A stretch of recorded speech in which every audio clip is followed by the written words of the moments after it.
So, dumating na yung fiesta natin. Ito yung tutulungan natin yung fiesta na 2012. Binili to nung may-ari dun sa marketplace. Hindi ko alam kung saan. Along Pampanga na tumirit. Hindi sa atin galing to. Sasabay natin dun sa ginagawa nating EcoSport. So, ito kawawa kasi sila, sir. Pinag-ipunan nila to eh. So, pag-ipon nila, tumirik lang. So, gawin natin. So, ito yung galing Pasig. Actually, hindi. Binili nila sa Daw. Pagkabili nila, binili lang 170,000 tapos sira na, tumirik na sila. Pinatowing to sa Pasig sa bahay nila kasi full slot tayo rito. Nakisuyo sila na i-prepare sa atin yung unit. Wala na tayo masyadong ginagawa so pwede nating saglitan to. May start pa? Hindi na? Ay, gano'n? Sige, start mo. Wala, patay. Tapos naglalak. Naglalak na. Ayaw na rin magana. Nagkakambi. Nagkakambi pa rin.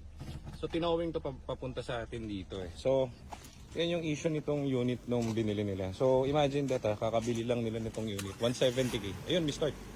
O, teka. Papadrive ko Drive po nga bot. Wala to, di ba? Kahit ano, reverse. Ayan, wala. Nakaginagas. Drive. Ayan, wala rin. So wala nang reaction, sabog na yung transmission nito sa loob. So yan yung ano. So umaandar daw yan nung tinest drive nila, nung pagkabili nila, naiikot pa nila. Then pagka uwi nila, galing Daw Pampanga pagkabili. Wala nang reverse, wala nang drive. So tinowing na sila. Siyempre yung nabila nila wala na. Nowhere to be seen. Hindi na pwede ibalik yung pera. So yan yung sinasabi ko. Kapag bibili kang unit, dito assured unit nyo. Hindi to all out gagawin kasi syempre budget lang yung gagawin nila dahil napamahal na sila dun sa unit eh. So, gawa natin paraan. Palit tayo shift port nito.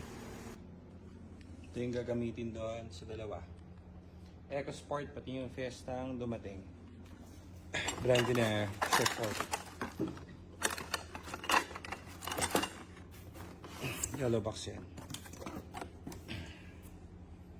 Ito dun sa Fiesta, ito dun sa EcoSport dito. Kay Sir na police. So, yan. Overtime. Oras na. Iko. Tama ba ito oras na natin? Tama yan. Last 8. So, last 8. Dito kakabit yung isa. Hindi natin ulit itong mga to guys ha. Kinukuha ko lang ng vlog. So, sayang kasi. So, yan. Nakalabas na yung kanin yan. Palitan na yung shift port. Tapos yun yung kay ma'am. Yung 2012. Kakarating lang. Tinowing dito. So, dalawa yan parehas. Hindi sa ating unit. So, yan ang nangyayari nga kapag nakuha nyo sa labas yung unit. So, make sure na pag bibili kayo, bigyan naman ako ng guidelines sa mga video. So, mas better kung re-reviewin nyo para pag bibili kayo, kahit hindi sa amin, meron kayong guideline, baseline, di ba? So, yun lang. Thank you.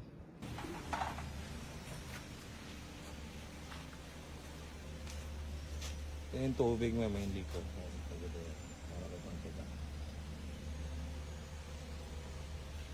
Tubig. So, palitan na natin to ng shift port.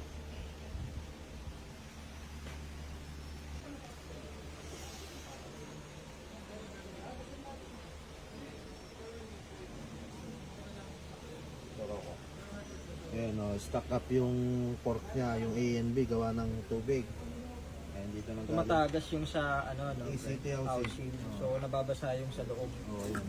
Oo, kalawang na nga Ayan o, stock up parehas. Parehas nakangat. Kaya talagang hindi na siya aandar Oo, kalawang. May marks pa ng yung kalawang, tubig, basa-basa. So papalitan ng brand new. Pork. Shift port. A and B.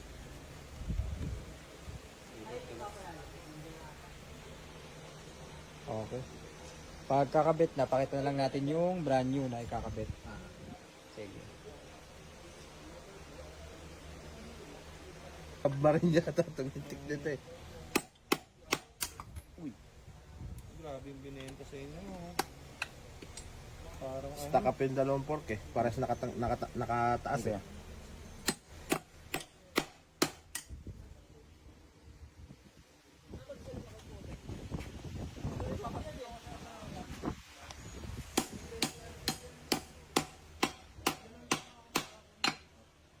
Parang galing sa baha, no?